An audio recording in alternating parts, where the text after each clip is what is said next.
Maya, you must be free as always, right? My mother-in-law and sister-in-law always push the care of their grandchild onto me without considering our plans, and they just go out. I felt anger building up inside me, and I was left behind at home. How selfish can these people be?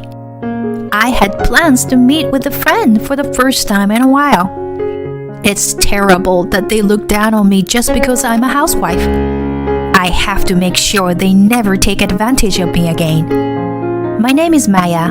I met Hank through my best friend Laura, and we got married 2 years ago. I quit my job and now I'm a full-time housewife, but we don't have children yet. We've just moved into a new house a few months ago, and we are living peacefully. I love cooking and have been making elaborate dishes almost every day since we moved in. Meeting with Laura and her husband for a delicious meal and good drinks is our weekend delight. But at that time, I didn't realize that the hand of evil that would threaten our peaceful life was approaching. It seems that my parents are getting a divorce. One day, Hank told me with a downcast look. I had heard that they were not on good terms, but I didn't expect them to get divorced. My mother-in-law is a housewife, but she hardly does any housework, and mostly orders takeouts or buys ready-made food. And she lives a selfish life of buying whatever she wants without resistance. And she lives a selfish life of buying whatever she wants without restraint. Even after my father-in-law retired, my mother-in-law's spending habits did not change. And despite my father-in-law's warnings to control her spending for the future, she never listened. In the end, my father-in-law got tired of it and filed for divorce. The family home was put up for sale, and my father-in-law moved far away. But it seems that my mother-in-law didn't want to leave her familiar surroundings and rented an apartment near her family home. A few weeks after the divorce, my sister-in-law also got divorced. According to the story, she had been cheating on her husband, and when he found out about it, he asked for a divorce. As a result, she moved in with her mother, with her daughter Sonia, who will soon be 3 years old. Unfortunately, these two disasters would end up affecting me. Maya, can you come to my house now? I was called out by my mother-in-law after a long time, and without suspecting anything, I headed to her apartment. But that was a mistake. Oh, you finally came. You know, my back has been hurting for a while now. Can you do the laundry, cleaning, and also prepare lunch and dinner? Just as I was surprised by my mother-in-law's sudden request, my sister-in-law Dixie, who lives with her, said this. I also work, so can you take care of my daughter Sonia too? And can you come a little earlier, starting from tomorrow? Ignoring me, my sister-in-law quickly left. My mother-in-law continued to lie on the couch watching TV. I couldn't quite digest the situation and ended up taking care of my niece and fulfilling my mother-in-law's demands. My sister-in-law came back after 6 p.m. that night. I was completely exhausted by the sudden role assignment to me that day. My sister-in-law had said to come a little earlier from tomorrow, but I never imagined if these days would continue every day from now on. A big sigh escaped me due to my depression. Maya, what's wrong? You look tired. Hank, my husband who came back from work, peered into my face and asked me worriedly. When I told him about today's events, he seemed surprised and apologized to me. What? What are they thinking? Yeah, I never thought they would ask me to do something like this. I thought about contacting you, but I didn't want to disturb your work, and And also, I had no time to look at my phone because I was with Sonia. Oh, I see. Anyway, I'll talk to Mom and Dixie about this, okay?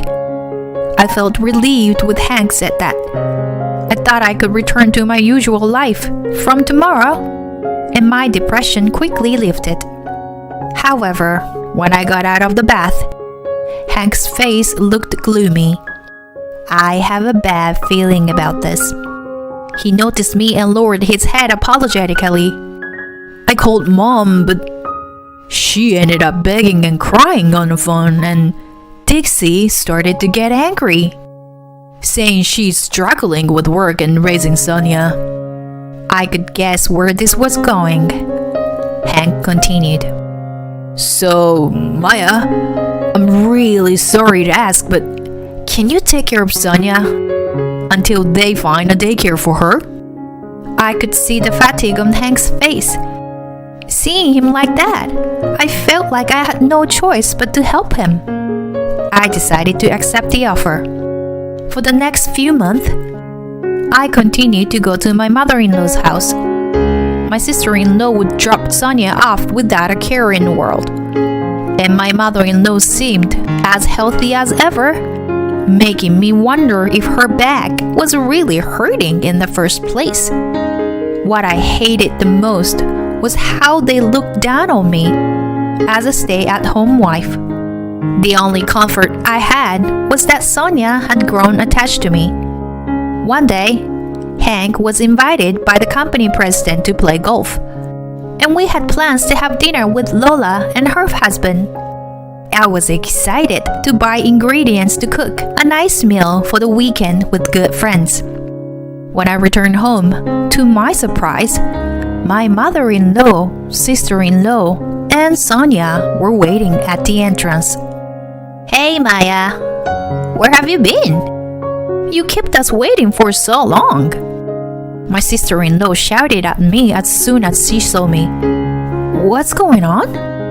I was surprised by their sudden visit, especially since it was a holiday, and my husband was out. It seemed like they had come to our house when he wasn't around. Just open the door already. My mother-in-law rushed me and entered the house without permission. Then my sister-in-law spoke up. We were planning to enjoy the holiday today. You're probably free, right, Maya? I have something to do, and Mom is having lunch with her friends. So we're leaving Sonia in your care, okay? After finishing some snacks, they left Sonia with me and went out. Taking care of Sonia while preparing dinner would be difficult. I reluctantly canceled my plan with Lola and felt sad and angry while cleaning up the ingredients I had bought. Why were they so selfish? Ever since I started going to my in-laws' house, my household chores doubled. Taking care of the child also doubled my physical strength. On weekends, I was often too tired to keep my promise with Lola. Despite all this, I had finally arranged to meet Lola after several months. But now this had happened. I couldn't calm down my irritation, but I managed to take care of Sonia somehow. When Hank returned in the evening, he was surprised to see Sonia. I'm home. Huh. Why is Sonia here? Shh. She just fell asleep, so be quiet. Hank put his hands over his mouth and apologized quietly. You know, when I came back from shopping, your mom and sister were waiting for me at the entrance. And they left and abandoned Sonia here. I was planning to cook a lot today since Laura and her husband were coming over, but I had to cancel on them. I was looking forward to it. Such a bummer. I vented my anger to him, and Hank also exploded with anger. The director of the nursery was at the golf club today, you know? Huh. Wasn't your sister making a fuss because she got rejected from the nursery? Yeah. But the nursery is now admitting children, and they haven't rejected anyone in the past few months. What does that mean? It means that Dixie never even applied to the nursery. We were completely fooled. In the end, the mother-in-law and sister-in-law returned after 7 p.m. Sonia couldn't help but fall asleep on the sofa. What are you guys doing until this late? We agreed to help take care of Sonia only on weekdays until the nursery was arranged. Because Mom, you said you couldn't take care of her because your back pain. And yet, you were pushing Sonia onto us even on weekends. What are you thinking? The usually gentle Hank was angry, so they were clearly intimidated. Oh, Hank, are you back? Hank? This is just a misunderstanding. Maya said she would take care of Sonia, so I never said anything like that. I shouted out without hesitation, and Hank continued. Dixie, fill out this application right here and now. The documents Hank took out were for the entrance procedures of the nursery. It seemed like my sister-in-law finally realized that everything was exposed in his angry gaze. She snapped and started to get angry, her face turning bright red. Maya doesn't have anything else to do, so it's fine for her to take care of her niece. It's not fair that she lives comfortably in a house as a full-time housewife. Huh. So this is her true nature, I thought to myself. My sister-in-law trembled, either because she was embarrassed that our wrongdoing was exposed, or because she was too jealous of me. Hank was about to get angry again with her response. If you were going to be that irresponsible, then I would cut ties with you. Unexpectedly, it was my mother-in-law who intervened to mediate. Now, let's listen to what Hank has to say. We're also at fault, weren't we? Hank responded mercilessly with a loud voice to his mother. Mom, you're really lying about your back pain, aren't you? You seem to have enough energy to move around. So why don't you work a little? My mother-in-law scolded, shrugged her shoulders, and next to her, my sister-in-law, who had given up, began writing the documents that Hank had given her. Here, I filled it out. Happy? She said, slamming the finishing documents on the desk, and they all left. Soon after, it was decided that my niece would start attending the nursery the following month. Thanks to that, I was able to return to my normal daily life and have dinner with Laura and her husband. It was around that time that my husband's transfer to Seattle came up suddenly. I was lost in thought, thinking that it was going to be busy with the move to Seattle. 3 months later, I received a late-night phone call, and it was my sister-in-law on a video call. I was confused when I saw the background on the screen. My sister-in-law, Dixie, greeted me with a loud, annoying voice. Hey, Maya, can you come back home soon? I still couldn't quite understand what was happening. And then, there was a loud crash on the other end of the line. Oops, sorry about that. Looks like Sonia broke a vase in the living room. But since it was your precious niece, you'll forgive her, won't you? And she held up the broken vase to show it to the screen. Wait, are you guys really in that house right now? Yeah, it's been a while since we last visited. I mean, how did you get into the house? Well, I borrowed the key and made a spare last time I was here. I couldn't believe that they had gone to such length.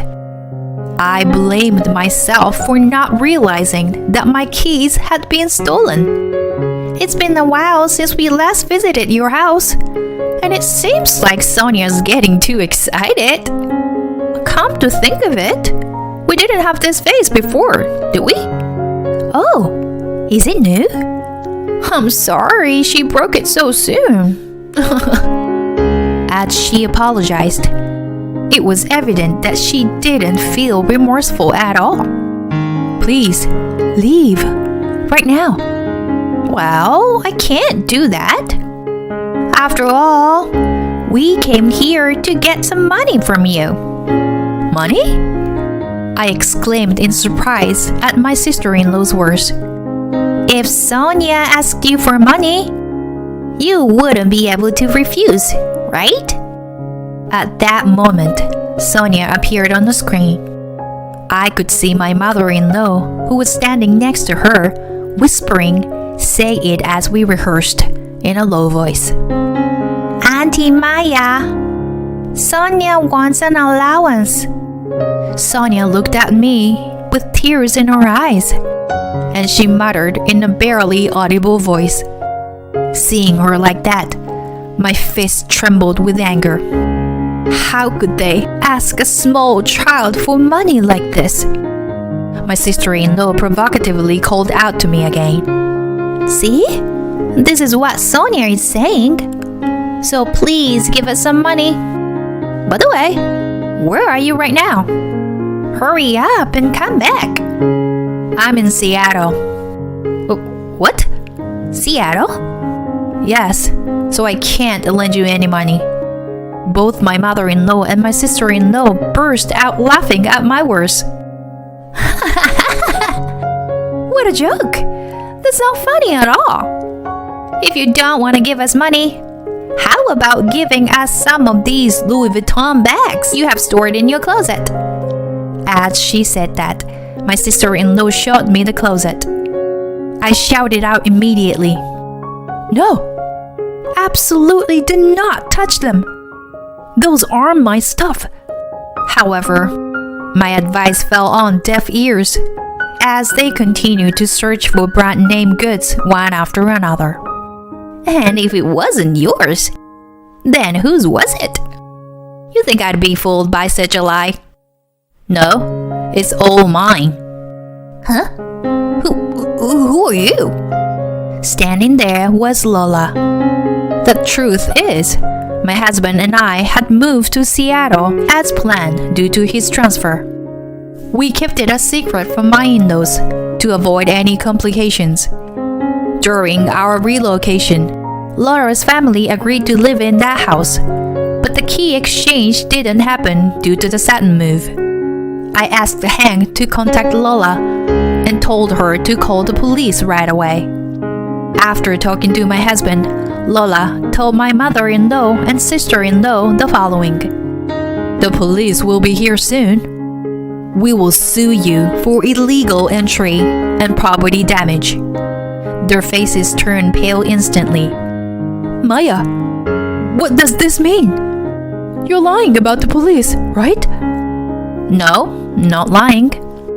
I warned you not to touch it because it's not mine." My mother-in-law opened her eyes wide and started blaming my sister-in-law instead. "It's all your fault, Dixie. I never intended for this to happen." Hey, Mom! You were the one to come up with the idea of asking for money. I never thought of that myself. It's all your fault. As an ugly argument began, Hank took my phone from me.